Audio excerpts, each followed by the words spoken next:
G'day there.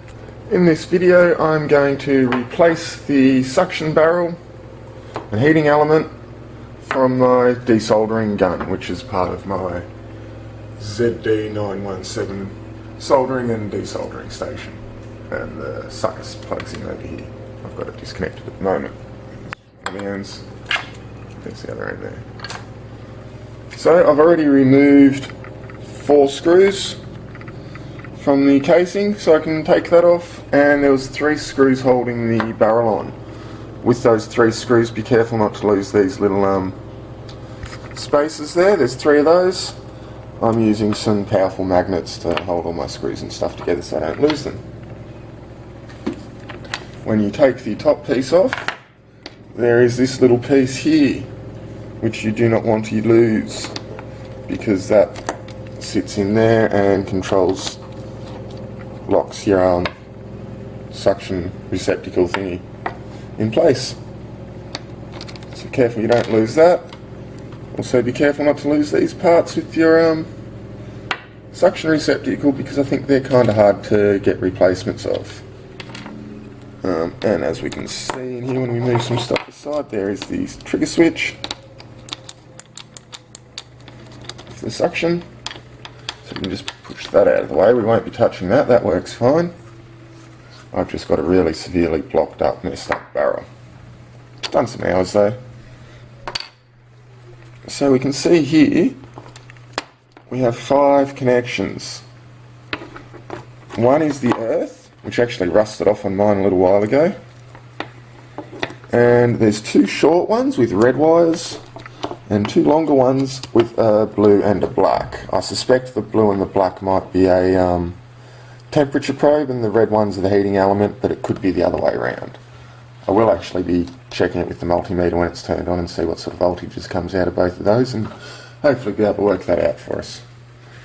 So I'm going to cut this heat shrink off and carefully separate these wires. It looks like there might be some sort of plug fitting in there. There's a bit of a bulge. So that I can get ready to replace the new nozzle in. And as you can see, the new nozzle actually does have 2 long wires and 2 short wires, so there shouldn't be any dramas in getting those connected the right way.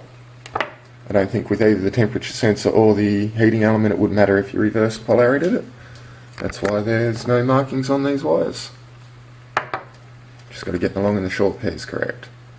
Okay, so I'm going to strip those wires back and I'll be back soon. Okay, so I've carefully stripped all that heat shrink off the wiring there. And I've just put the switch back in with the old one still in place before I cut anything. And I've got the new one sitting where it's going to go, and I've used this grommet here to help me work that out because I can't get the yoke out yet.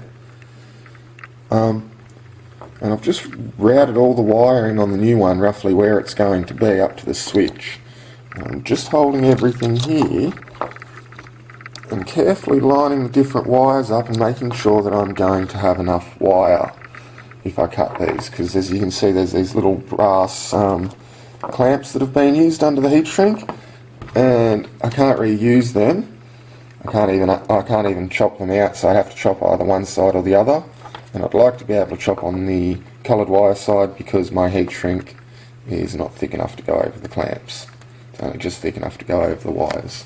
So that's okay, I can do that. I'm going to cut as close as I can to these brass clamps, and I'm going to have to strip off a little bit of coloured insulation, and then I'll be all set to solder in the new nozzle. Back soon. Okay, back again. I've cut out the old barrel. It's over here. I still need to extract this sleeve off the outside of it though.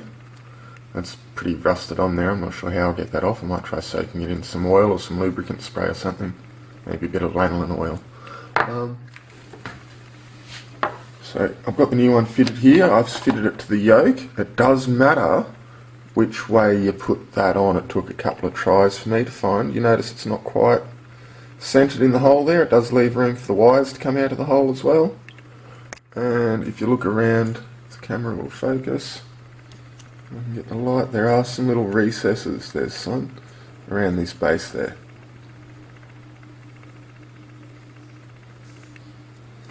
There's 2 of those, there's another one on the other side under those wires. and they fit into little notches there on the bottom half of the case and there on the top half of the case. A little notch right in the centre there. So I found I liked mine going in that way, with my wires facing to the top notch, and it gives that a look from the front. There's a single one on top.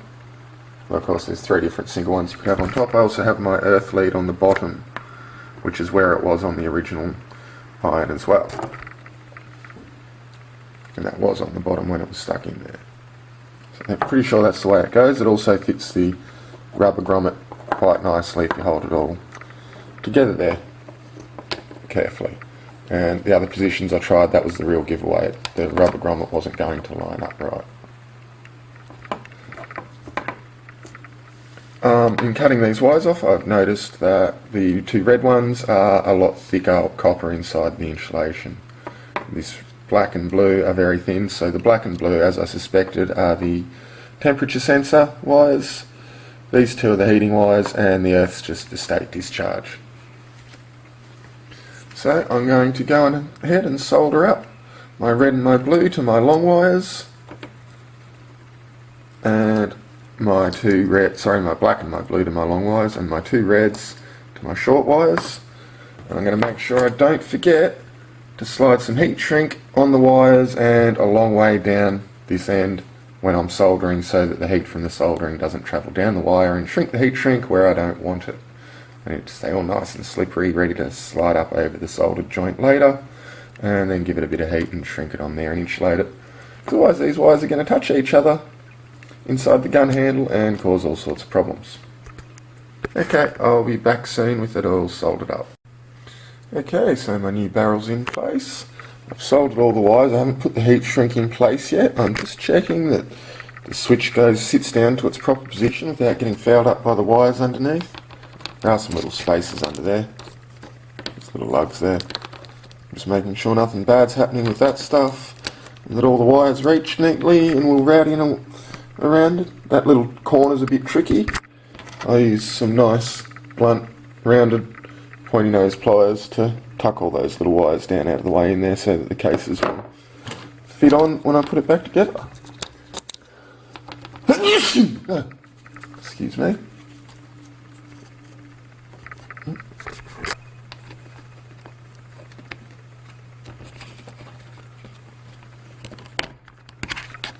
And that does indeed look like everything's going to clip together fine with those wires in that position. Plenty of room for the switch there, nothing fouling that up. So I'm going to go ahead, move my switch out of the way. Now I didn't have the right sized heat shrink for this fat earth lead on this side. So I've got 2 gauges of heat shrink there. The skinny stuff won't quite fit up over the green. I'm hoping to hold it in place with the slip a bit of this black over the top, which is probably not going to shrink down and grab it tightly, so I'll just tape that one, but at least the tape will be holding the heat shrink in place. And the other wires, I've got nice long pieces of heat shrink on every one of them, ready to slide up into place and shrink down with the hot air from my SMD station. Obviously not everyone has an SMD station. If you're not familiar with heat shrink, you can use any source of heat. Bit of cigarette lighter or blowtorch from a distance. I'd be really careful with the blowtorch. You don't need a lot of heat, a bit over 100 degrees. You could probably do it with a steam gun, although steam and electronics probably doesn't mix. But you just need to get it hot and it shrinks down nicely. My hot air gun is way too hot. I'll turn that down. It's going down. 150 will do it nicely. Just a bit of airflow.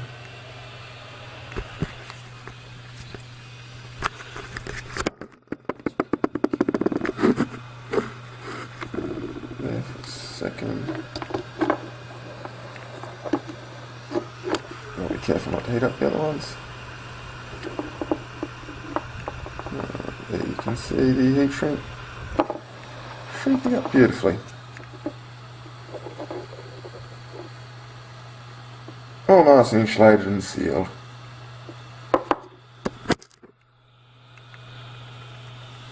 I'll slide those others in place, and I'll come back and screw it all together and sort out dealing with that nozzle.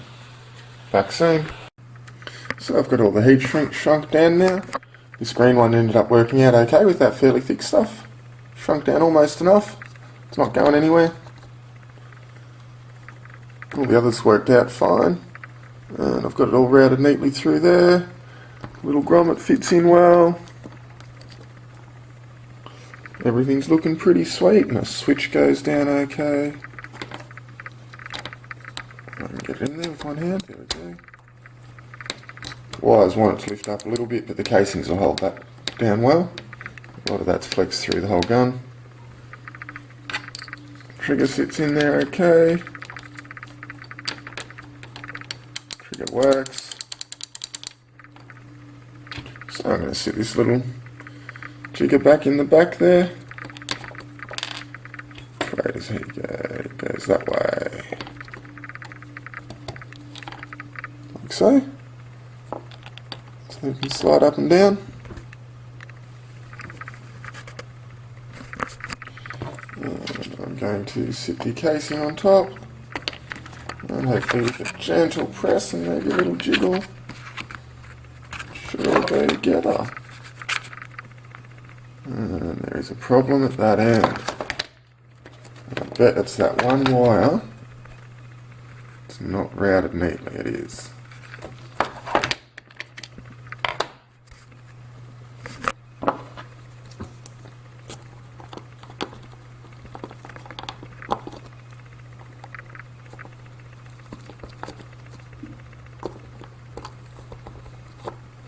There we go.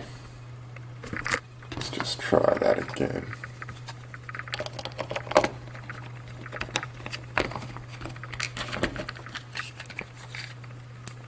And that is better. It's a little bit tricky to hold it all together with one hand. So I'm going to switch the camera off again and put all those screws back in. Oh, nearly forgot a critical piece. Need that part to go back in.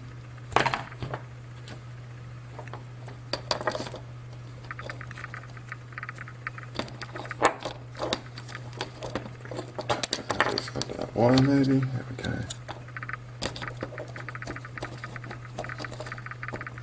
It does have a little rail that it slides in.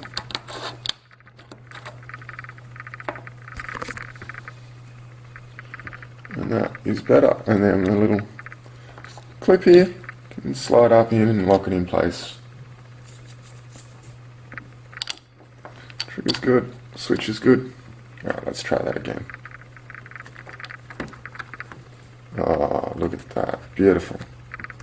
Hardly had to press it. Something going on at the back there, but I think that's just the slider and maybe the hose. I'll turn the camera off and I'll make sure it's all good and I'll screw. Okay, so I'm just about all done. New gun's all assembled, working well. I haven't actually plugged in and tested it yet, but everything appears to be in working order. I just need to work out how to get that sleeve off that retains the tip on the old one, and decide if I'm going to use the old tip up that I was using, which isn't too bad yet. There's a little bit of a clean up. Or if I clean up this other tip, which was actually the first one I stopped using, which is a little bit worn, but which I think I can jazz up a bit with a bit of a file and a drill and a re-tin, and I might end up going with that one. Or I could just spend $4 and order a new one on eBay. That's what I should really do, but I don't have the $4 this week and I've got stuff I want to desolder. So I'm going to go spray some things on this and see if I can get that sleeve loose. And I'll be back when I've done that and I'll do a test run. Okay, so I finally got the pieces apart from my old gun. It's taken me about 3 hours and lots of lanolin spray. Good stuff.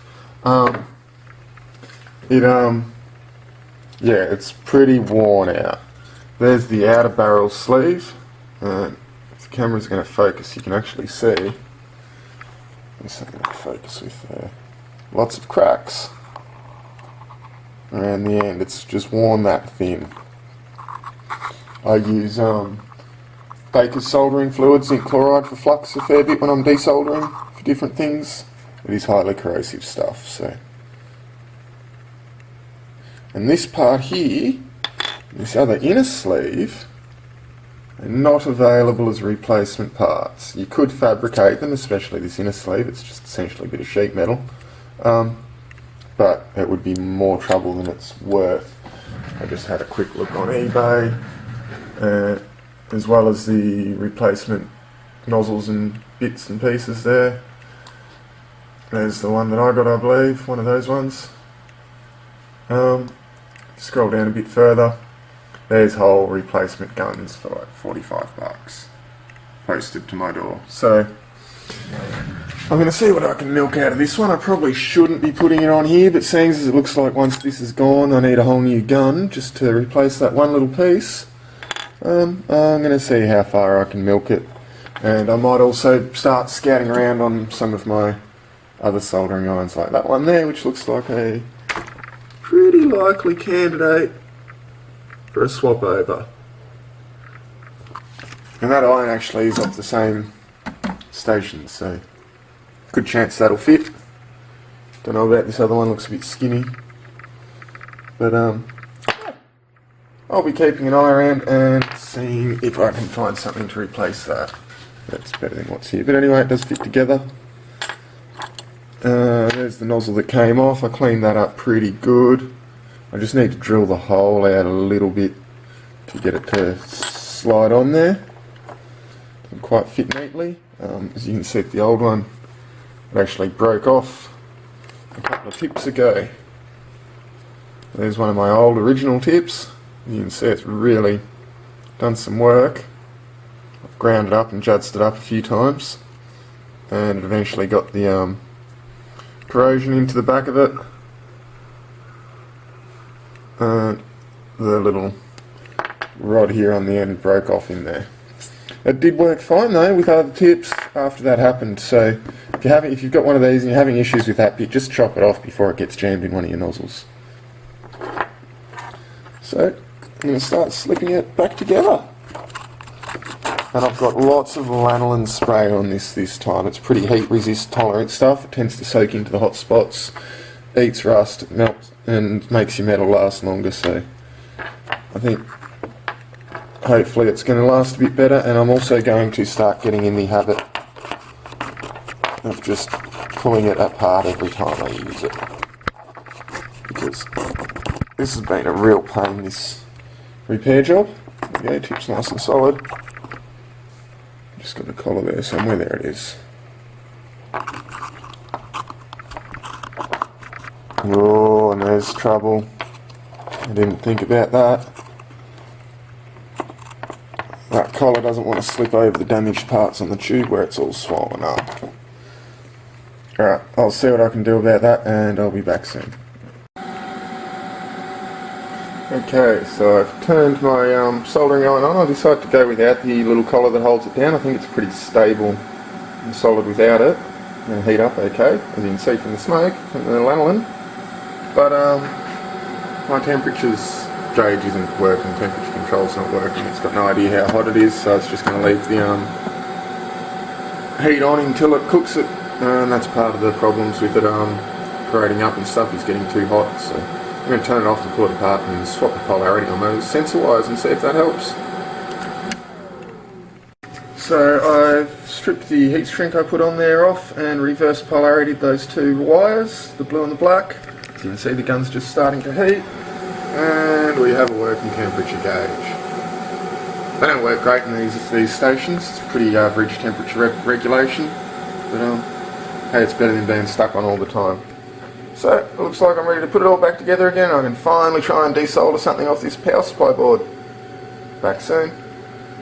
Okay, really quickly, got the gun working really well. Had to turn the temperature way up. I think the sensor's a little bit out in the new barrel, but that's alright, it was cheap. Show you how easy it is to get this 8-pin IC out. So I've already desoldered 3 of the pins, if we can get some light there. I've desoldered, where's my gun gone? Those 3. I'm now going to do 4, sorry, I'm going to desolder these 4. Some of them are a bit bent, but that's alright. It's literally that quick. Look, you can get it all that time. There we go.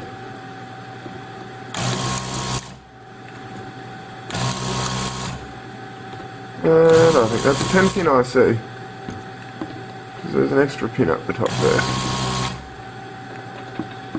Or is that a resistor? That might be a resistor with the legs bent over like that. It's coming out now, whatever it is. Now I just grab my trusty IC puller, get under it, and give it a jiggle. Looks like I might still have one leg a little bit stuck there. Sorry for the shaky camera work in this video. I think I've still got one leg stuck down the bottom. Yep, I can see it. Camera will focus, it is that very bottom pin.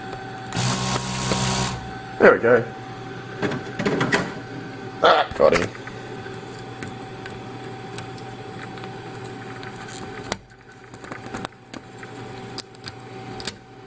Maybe one more.